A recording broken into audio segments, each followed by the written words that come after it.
The mic was in her hand. She swayed slightly, heels clicking on the platform floor of the LaSalle Hall in Houston. I remember because I had just glanced at the time, 5:17 p.m. June 8th. That was when my daughter-in-law raised her glass and said loud and clear, "She's a single mom. She's not really part of the family." The laughter started near the cake. It rippled outward like spilled wine. My son, my only child, cupped his mouth with one hand like he was coughing. But he was smiling. I saw it. He didn't flinch. He didn't speak. He let the wave roll over me. I didn't yell. I didn't cry. I just stood. My knees cracked. I walked up and took the mic from her like it was mine to begin with. No announcement, no speech, just silence.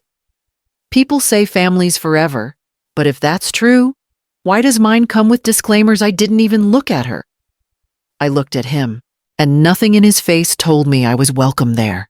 Across the room, my cousin Beth whispered to her husband, not knowing I heard, "Poor thing, should have stayed home." That one stung more than the toast. Because Beth knew. She knew what I gave, what I sold, what I gave up for that boy. I didn't storm out. I didn't make a scene. But I hated how steady my voice felt when inside something was sinking fast.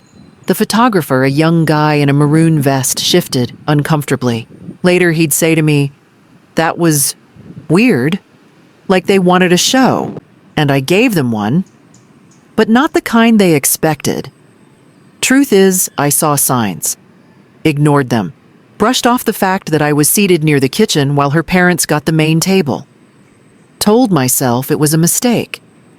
Told myself he'll fix it, but he didn't. And that's what hit hardest. Not her words. His silence. No one stopped me, not even him. Next chapter, I'll tell you about the dress and the text no one ever replied to. I bought the dress on May 27th, 10 days before the wedding. 21844, Macy's, downtown Austin. I remember standing in front of the mirror thinking, don't look too loud, don't upstage her, as if that was even possible. I sent a picture to Ethan, my son. No reply. I sent it again 3 hours later, adding too much, still nothing. I told myself he was busy. Pre-wedding chaos. But deep down, I already knew the truth. I wasn't on the list. I was a formality, a checkbox. Mother of the groom, done. They didn't care what I wore. They just hoped I wouldn't make noise. Even then, I tried. I asked if they needed help with setup. She said, "Oh, it's handled. Don't stress." I asked what time I should arrive. She said it's on the invite. Like I wasn't supposed to be part of the flow, just show up and clap. I showed my friend Carla the text chain. She stared at my phone, then at me. "Girl, if they wanted you there, they'd have picked up the damn phone. This is cold." Her voice wasn't angry. It was tired. Like she'd seen this pattern too many times. I felt it in my gut, but I brushed it off. Told myself not to be dramatic. But let me ask this out loud now to whoever needs to hear it. If someone says you're family, why do they treat you like baggage at their own wedding? The signs were there. I just didn't want to believe them. I thought maybe if I smiled enough, if I didn't complain about the seating, if I wore the right dress, I'd finally be seen. But I wasn't. And that's on me too. Because I let the word family blind me from the way they acted. Love doesn't forget to respond. Love doesn't seat you near the bathroom. The dress didn't make me feel included. It made me feel foolish. And now, every time I see it hanging in the back of the closet, I remember what I ignored next. 2 days after the wedding, June 14th, 46 a.m., I got a text. "Hey, sorry if the joke went too far. She didn't mean it like that. No name, no voice, just that flat line." I stared at it for a long time, standing in front of the sink, coffee going cold. That's all I got. After the microphone, after the laughter, after the look on his face. Later that afternoon, Ethan called. Said I was being sensitive. It was just nerves. You know how weddings are. Don't ruin the memories over one line. I asked, did you laugh because it was funny or because you agreed? He didn't answer. Just said, Mom, can't you just move past it? For the family. That line again. For the family. I didn't yell. I didn't cry. I just stood there, phone in hand, and nodded even though he couldn't see me. I said, sure. But inside, something shifted. I looked at my son through his words, and for the first time, I didn't recognize him. Not the boy I raised. Not the one I worked 2 jobs for. He used to flinch when kids mocked me at school events. Now he joined in.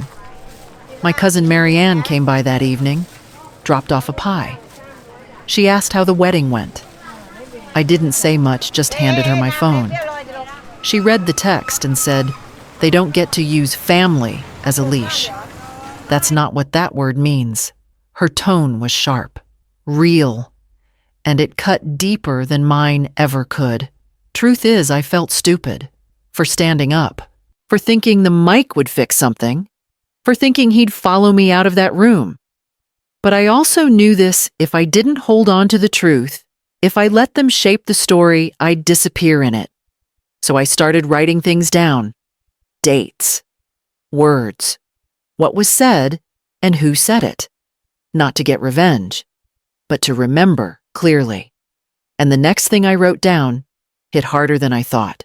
June 17th, 3:12 p.m.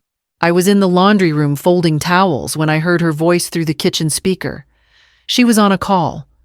I hadn't meant to eavesdrop, but the line was clear, loud enough to catch without leaning in. Once the paperwork clears, we'll have full access. No, it's just her name on it for now.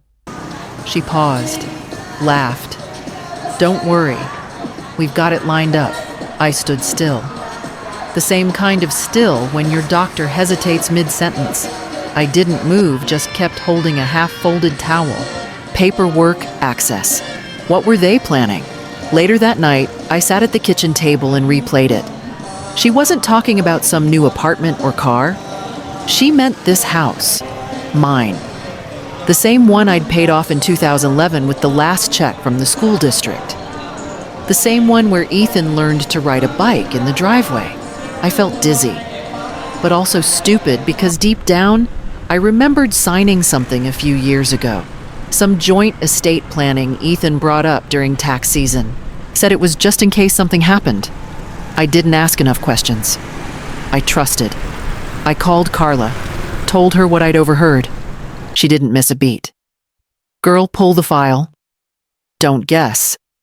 Go look. No fluff. No pity. I opened the drawer by the microwave, pulled out the red folder. Bottom right corner. Quitclaim deed. Partial transfer. My name. His name. Her name. I stared at it. Couldn't even feel my hands. The kitchen light flickered a little.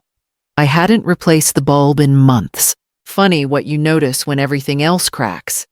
I thought I'd protected myself. Turns out I handed over the front door. If this was just family, then why did they need paperwork to take over? And why didn't they ever say the word please? I was embarrassed. For signing. For not reading. For wanting so badly to be trusted. I gave them the keys without asking what room they planned to lock me out of.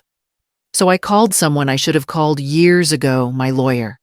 June 18th, 4:47 a.m.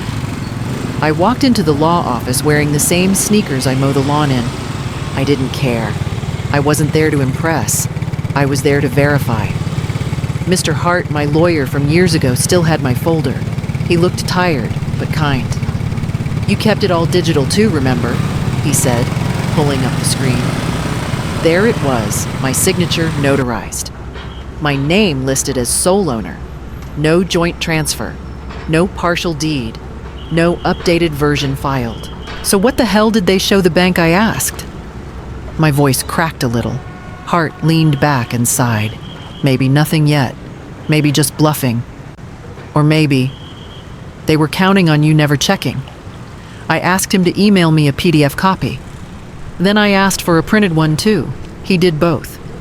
Make sure you save that to a few places, he said. People get clever when there's property involved. I didn't scream, didn't call Ethan, didn't text a word. I opened my email, made a folder called "For Emergency Only," and sent it to myself from a fresh account. I didn't even write a subject line. Just attached the file and hit send. At home, I microwaved leftover meatloaf and stared at the fridge while it spun. There was a drawing from my grandson still pinned up. A scribble of a house. 3 people. Not 4. Not me. It hit harder than I expected. I used to think silence was passive, but that day it felt like armor. If I had confronted them, they'd twist it again. Say I was paranoid, controlling, ungrateful. But now I had something solid.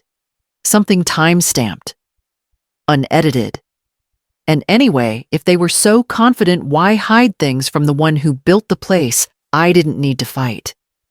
I needed them to speak freely in front of witnesses, to show everyone exactly who they were without me pushing.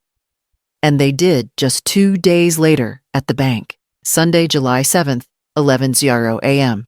I set out 3 kinds of juice, burnt the first batch of bacon, and smiled like someone who didn't have a file named "For Emergency Only." Saved in 4 places. I invited them for brunch just to reconnect. That was the bait. But the real move, I told my neighbor Janet, who used to work in mortgage compliance, that I needed help lifting my folding table. She showed up 5 minutes early and couldn't find her keys to leave for an hour.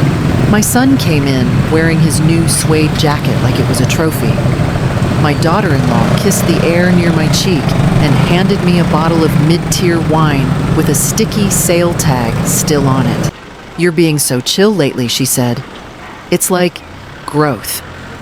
I poured coffee for everyone. Janet sat quietly in the corner, pretending to scroll her phone. That's when my DIL got careless. She pulled out her iPad and said to Ethan, "Once the loan clears and she signs the refinance, we can use the house equity to fix the kitchen." Marble, finally. He nodded like it was all settled. "She'll just do it," he said. "She always folds when we say it's for the family." That word again.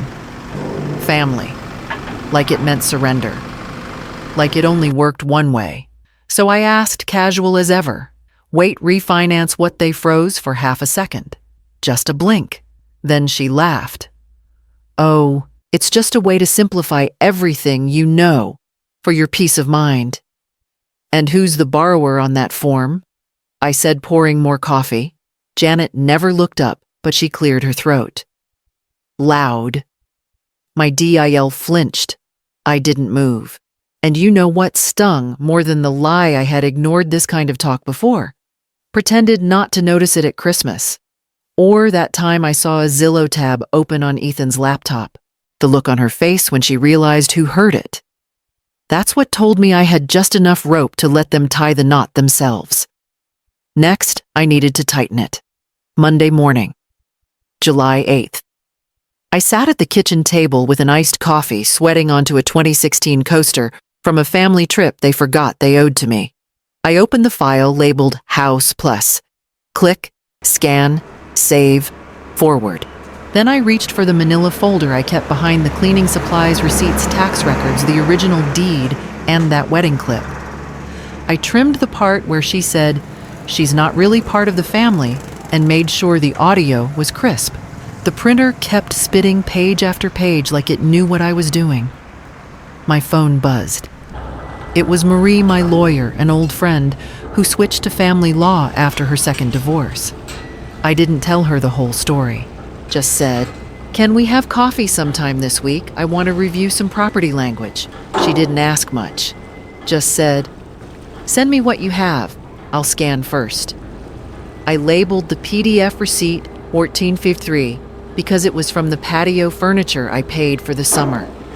They couldn't afford groceries, but somehow still leased a white GLC 300. That year, I didn't even get a thank you. Just saw the cushions in her Instagram stories with her caption, "Our new sanctuary." I paused, hand over the mouse.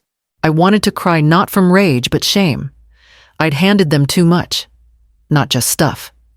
assumptions, benefit of the doubt. I told myself it was generosity. But what if I just wanted to feel needed? They used that word family every time they wanted access. Not when I was left off RSVPs. Not when they posted Mother's Day pics without me. Just when there was something to gain. So I collected, quietly. If they asked why I was so calm lately, I'd smile and refill their coffee. They thought I was soft. I was just collecting. And next I made one small appointment. Nothing dramatic. But it would change everything. October 15th. 6:30 p.m. at a restaurant. They picked some trendy fusion place with low lighting and fake warmth. They said it was a make things right dinner. Said they wanted to move forward as a family. I almost didn't go. But something told me it wasn't about healing. It was about keeping up appearances. I wore a plain gray cardigan. No makeup, no earrings. I didn't need to prove anything. When I walked in, my daughter-in-law waved, "There's your seat over there." She pointed to a chair by the corner, half blocked by a planter. I walked past it and sat down at the middle spot. My spot. The one they used to reserve for me at birthdays before I became inconvenient. She laughed, that same fake laugh. Oh, look who decided to claim the throne tonight. Should we curtsy? My son chuckled, eyes down. For a second, I waited. Maybe someone would say something. Maybe he would. But no one did. So I reached into my bag and pulled out my phone. I tapped play. The sound cut through the clatter of forks and chatter. She's a single mom. She's not really part of the family. Wedding music faded behind her voice. Then silence. Utter silence. The waiter froze mid-pour. My cousin Paula blinked hard. My son looked like someone had pulled a fire alarm in his head. I didn't raise my voice. I didn't need to. If they truly believed it was just a joke, why did no one laugh this time, family, they say? But how many jokes does it take before you're just the punchline? And if this was all love, why did they look scared? Paula leaned in, whispered, "Damn, you brought the receipts." Truth is, I didn't want to humiliate them. I wanted them to hear themselves. I wanted to believe maybe they didn't realize how cruel they'd been. But when I saw her glare across the table like I'd ruined something, I knew. And I hadn't even touched what was coming next. October 16th. 9:12 a.m., my lawyer Denise hit send on the formal notice. It wasn't dramatic, just precise. No more financial access, no shared title rights, no permissions implied. Everything they assumed was theirs was now legally stated otherwise. A clean letter, no insults, just law. By noon, my phone rang. First it was my son. "Mom, can we talk?" I didn't pick up. Then a string of texts from her. One read, "You're making a huge mistake. We're family." I stared at it, then typed back one line, "You laughed. Remember after that silence." Then the pettiness kicked in. They removed me from the group chat, blocked me on social media. My daughter-in-law even unfollowed my small candle business page like it would hurt me. The irony. 2 days before, she was still using my Costco card. I kept the letter printed on my counter. Denise had said earlier, "This isn't revenge. It's correction." I liked that. Her voice had that tone, clear, steady. If they respected you, this wouldn't shock them. But still, I had to walk around the block twice to calm my hands. Part of me was scared I'd gone too far. Scared my son might actually hate me. That I might not see my grandson this Christmas. And I hated myself for not seeing sooner how they spoke to me when no one was looking. My friend Linda called and said, "I've never seen you sleep this well. You look like you took a deep breath for the first time in years." I said nothing, just nodded. Because she wasn't wrong. If we're family, why did it take paperwork to make them step back? And if they're the ones who crossed the line, why am I the one feeling guilty? Anyway, the next part wasn't about guilt. It was about who showed up at my door the next day. November 3rd, 7:18 a.m. I paid $4.35 for my usual iced coffee at the corner spot on Jefferson Street. Black, no syrup. The barista didn't ask for my name anymore. I guess routines can feel like belonging too. I sat by the window and scrolled. A new post from my daughter-in-law popped up. "We're going through a hard time. Please respect our privacy." A filtered photo of her and my son holding hands at a pumpkin patch. Comments full of hearts and prayers. The same people who laughed at the wedding. I didn't comment. I didn't share the video. I didn't even open the file. I just sipped my coffee. It wasn't about proving anything anymore. Linda texted me. "You okay?" I replied. "Yep. Just watching the show." She sent back one word. "Peaceful," I wrote. "Getting there. There's still a knot in my chest some mornings." Not anger, just grief in a different shape. I miss my grandson. I miss how my son used to call me just to ask what I was cooking. But then I remember, I'm not the one who changed first. If I was unwanted, why were they so shocked when I stepped back? If we're family, why did they only come around when they needed my name on a form I keep the wedding clip saved on my phone? Not for revenge. Just to remind myself that I wasn't imagining it. Sometimes I still hit play. Not often. Funny how quiet feels heavy at first. But then it gets lighter. My house has been quiet for weeks. My name isn't being used. My accounts aren't being touched. My door isn't being walked through like it's owed. The day I stopped being their backup plan was the day I started being my own person again. And then just as I was throwing out the coffee cup, I got the email from the school about my grandson.